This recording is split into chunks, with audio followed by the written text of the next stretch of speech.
ठीक है भाई साहब, तो आपको मेरा बेटा अमरजीत सिंह चाहिए? बिल्कुल चाहिए। आज से मेरे तरफ से मेरा बेटा बगीचा में गेंद खेलने के लिए मेरे तरफ से आदेश। आदेश बस फादर, मुझे इसी बात का इंतजार था।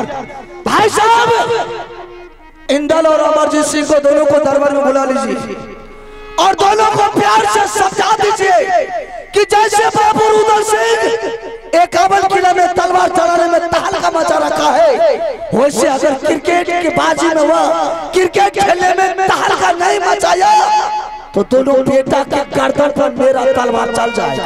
ठीक है दादा, मैं ये बात तुम दोनों को कानों तक पहुंचा दूं। ठीक है भाई साहब, ठीक है, मेरी तरफ से इजाजत है। तुम जंगल का सह जंगल के डाकू जा सकते। ठीक है। अरे तब महाराजा दया काला पकड़ा रही बदन, अब महाराजा दया काला पकड़ा रही चोरी कहना मानो हमार थोड़ा खर्चा बदना, चोरी कहना मानो हमार रास्ता ही बदलवार के कदी सब बैठे प्रधान दलाल, बढ़िया बैठे कुर्सी कुर्सी, किस बैठे प्रधान दलाल, बढ़िया बैठे कुर्सी, चोरी कहना हमार, चोरी चोरी कहना मानो, चोरी चोरी बोलता भैया सुने काली माई काली करते वाली, माता सुने काली माई काली हरकत करते वाली, बढ़िया जो मैं लाल बुआ, बढ़िया जो मैं हो दरबार, बढ़िया जो मैया सरदा जाका चारी है बाबू। रुदल सिंह बोला भाई साहब, मेरे तरफ से आदेश ही आदेश है। और वैसे भी अब राज महोबा का मालिक है, आपका इजाजत से सारा राज महोबा के प्रजा लोग चल रहे हैं, लेकिन फिर भी मुझसे आप आदेश ले रहे हैं, बड़ी अच्छी की बात है। हम दोनों भाई की मिलत के तो आदेश होना भी चाहिए। बोला ठीक है, मेरा बेटा अमरजीत जाने के लिए तैयार है, आप उसे ले जा सकते। ठीक है, मैं इंदल सिंह को बुला के जरा उससे राय विचार लेता। इंदल सिंह क्या करेगा? बाबू हे सुनले ताला रे कुमार,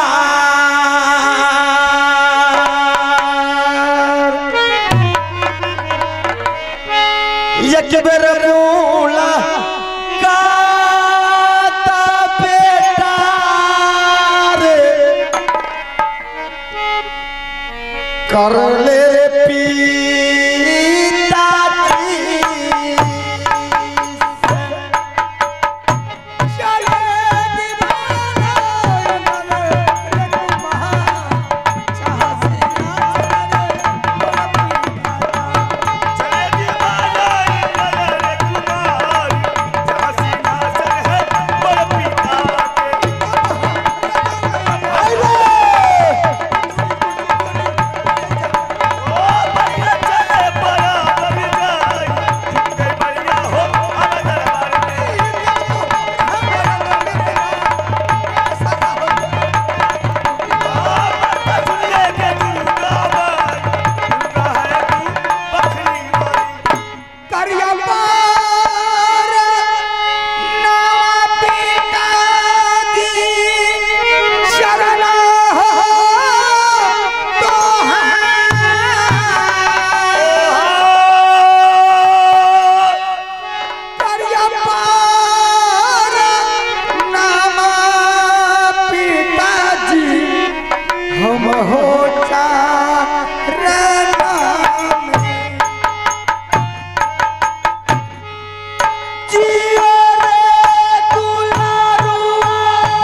क्या बात है?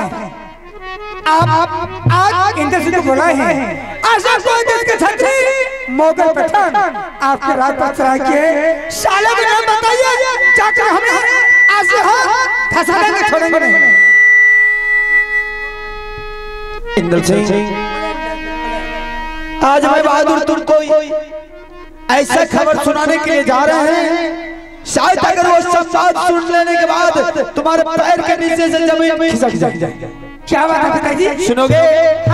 आज दिल्लीगढ़ के राजा पृथ्वी चौहान क्रिकेट का बाजी रखा है, यानी कि गेंद का बाजी रखा है, और उस क्रिकेट के बाजी में 9 लाख का मेडल है। हरामजादा सारे जगह कामड़ा किला में टीका दिया और 52 किला राज महुआ पड़ता है। हरामजादा छोटा छतरी समझ करके राज महुआ में टीका नहीं दिया। बहादुर, इसलिए मैंने तुझे बुलाया हूँ। देख, उन्होंने सोचा कि राज महुआ में अब तक जो भी छतरी पैदा लिया सिर्फ छोटा छतरी यानी कि नीच छतरी है, ये बात कोई जानकारी नहीं है। बहादुर, इसलिए मैंने तुझे बुलाया कि आज तुम दोनों भाई को मैदान में उतर करके गेंद की तैयारी करनी होगी, और गेंद सीख करके तैयार हो जाने के बाद तुम दोनों भाई को यहाँ से मैदान में उतार देंगे, और दिल्लीगढ़ से वो 9 लाख का मेडल हर हालत में राज महुआ में आना चाहिए। तो आना। क्या पिताजी? वो साला दिल्लीगढ़ का राजा पृथ्वी चौहान वो क्रिकेट का बाजी रखा है, एक 52 किला नाम टिका दिया, 52 किला अपना महुआ का टिका नहीं दिया है, नहीं दिया। ये हो गया तबारे दीदा पिताजी, हो गया सारा बात प्रीति हो चौहान के, ये टीका दे चले गई पीता महुआ हो रहा, ये हो गया कबई सकती पिताजी सरबा प्रीति चौहान के, रे वो करे मैया का हरे अधिकार, रे जीता न छोड़ो हम सरबा के, तब तो रह गए मरने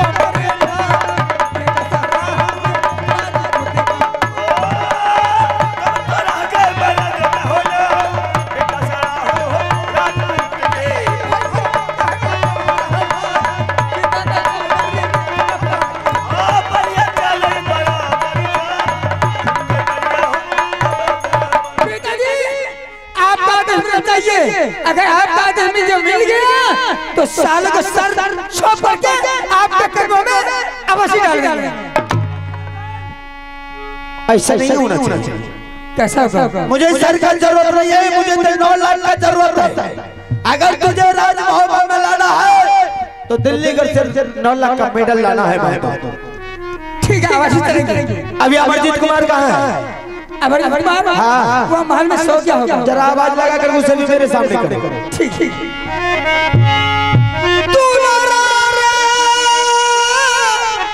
सुना ले अमरजीत बाबू हेरे चौहान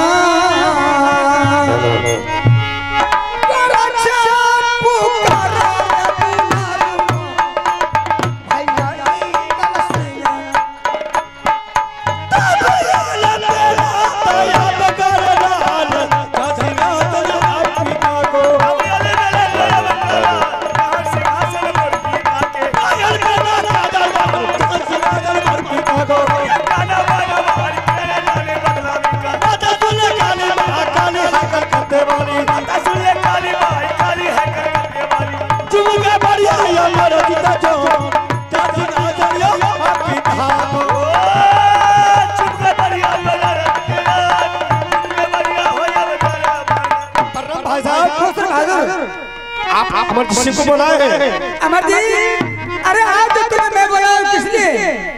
अरे आज मुझे पिताजी ने बुलाया, हमने दरबार गए, पिताजी को बर्नापा दिखिए, पिताजी को कहना हुआ इंद्र सिंह, अरे आज दिल्लीगढ़ का राजा वो साला पृथ्वी चौहान क्रिकेट का बाजी रखा है क्या? और साथ 9 लाख का मेडल भी रखा है, जो क्रिकेट का बाजी जीतेंगे उसे 9 लाख का मेडल अवश्य इनाम मिलेंगे। तो चलिए भाई साहब लूट के ले आके दोनों भाई। वैसे नहीं जाना है, ऐसे पिताजी सामने में है, उसे तुरंत मुलाकात कर लो। कहाँ है पिताजी? सामने में।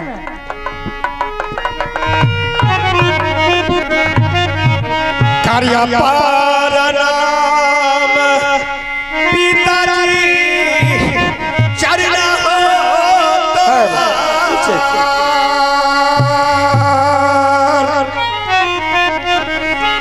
झुकी हो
सब वीर तनम हो पिता दुलारा सुना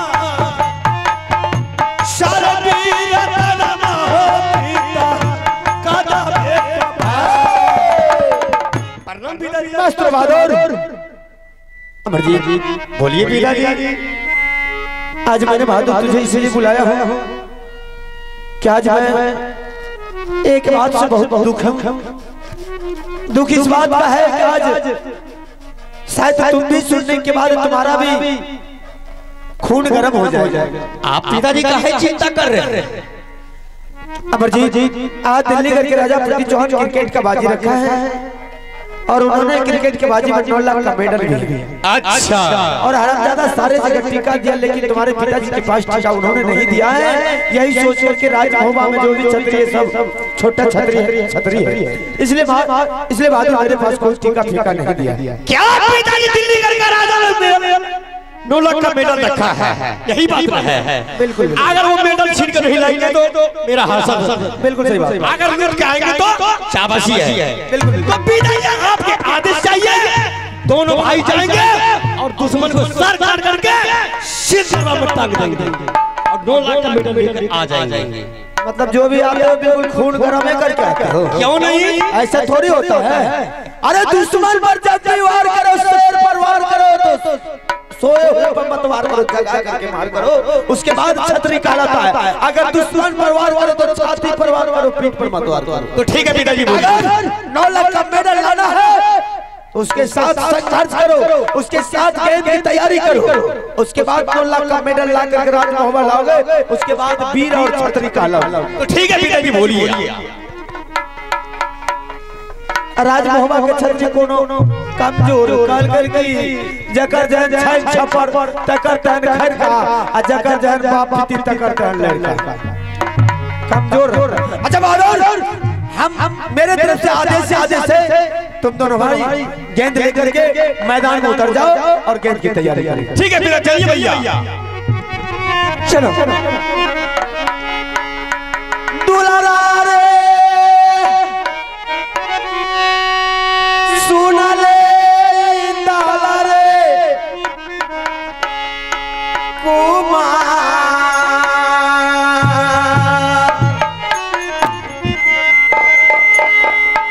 झगड़ो न करी है बेटा रे दोनों रे भैया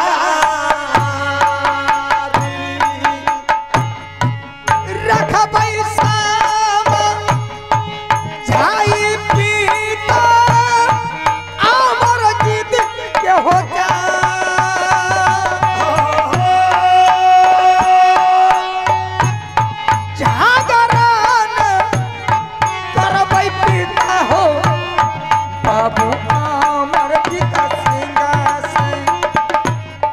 जना जना कहा तो भैया रे तोहार पतिया रे पानी है दुलारा तूरे भैया जी के दोनों भैयारी हो खल भई हटिया बाजा दोनों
भाई साहब, अरे पिताजी तो बोल के गया, तुम्हें सुनाई दिया?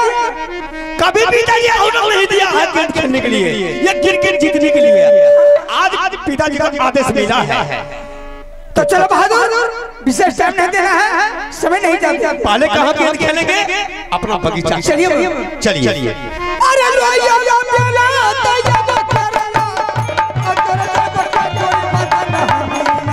अरे चलो बराया भगवान, रबिया फांसी चलते रहा भाई।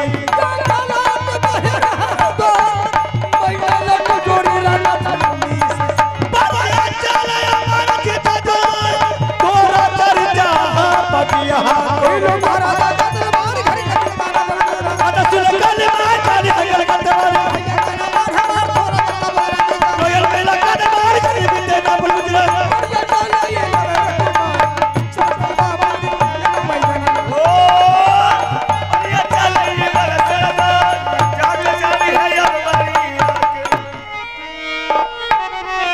हेलो हेलो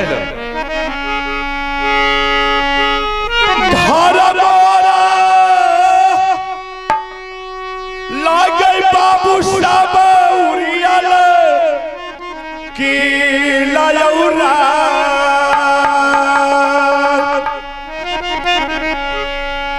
हमरो के घरा गइयो की लायौ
बैठो नहीं, खड़ा रहो। क्या समझते हो माहिल सिंह बैठने वाला? अच्छा आइए, मेरा घर उजल की लड़ाई करता है और मेरा नाम है माहिल सिंह। एक काबलों की में कौन नहीं जानता है कि माहिल सिंह कितना ईमानदार आदमी है, कितना विचारू आदमी है, कितना अच्छा आदमी है। माहिल का नाम सुन करके बड़े बड़े वीर को, बड़े बड़े बलवान को हालत खराब हो जाता, लेकिन आप लोग नहीं जानते होंगे माहिल सिंह का काम है कि घर घर में जाकर के झगड़ा लगा।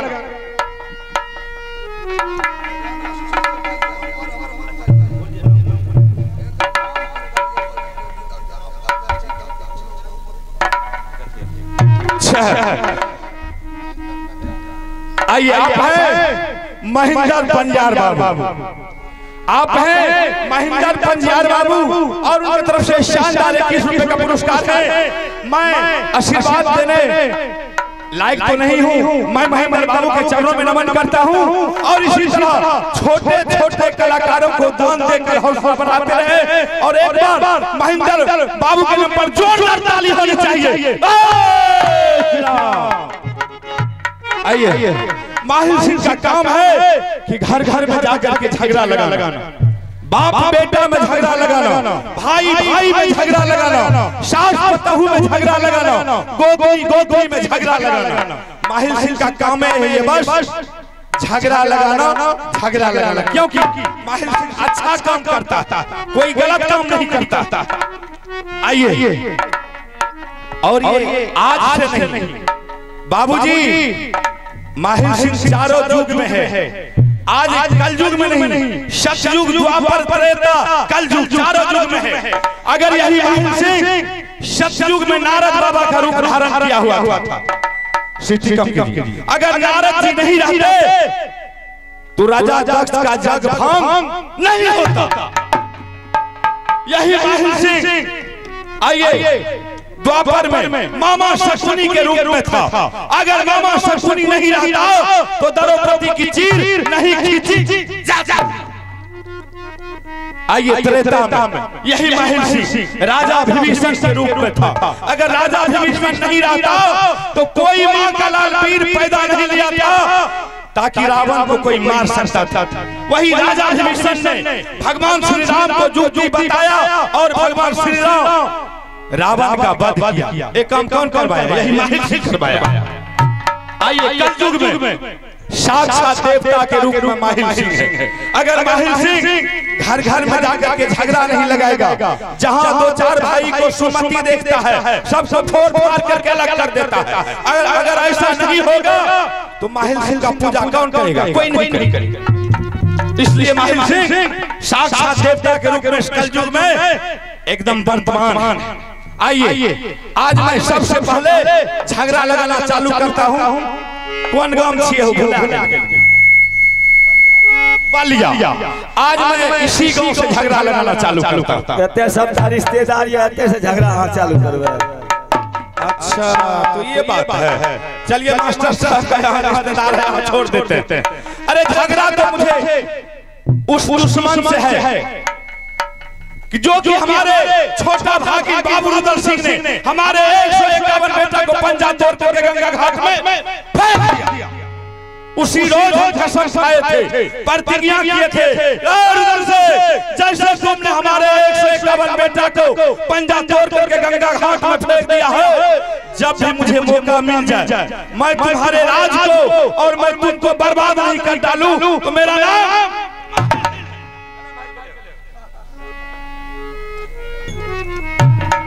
मोहब्बत की तरफ रो रहे। तो आज मैं सबसे पहले चलता हूँ मोहब्बत की लड़ाई, क्योंकि माहिल सिंह का दिमाग जो है कंप्यूटर की तरह काम करता है।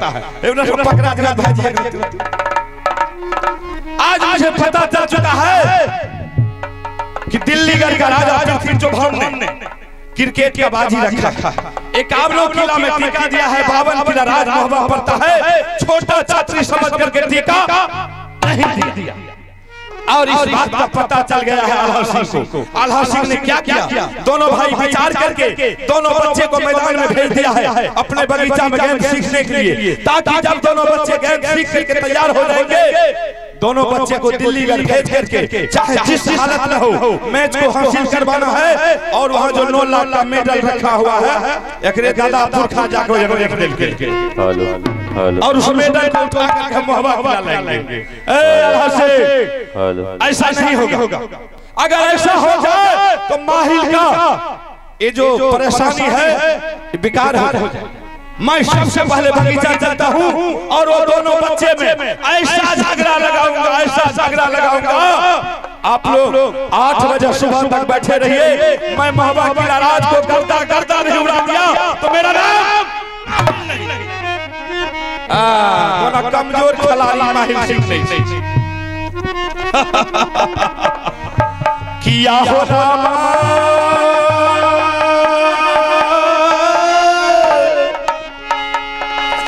हो प्रभु जी।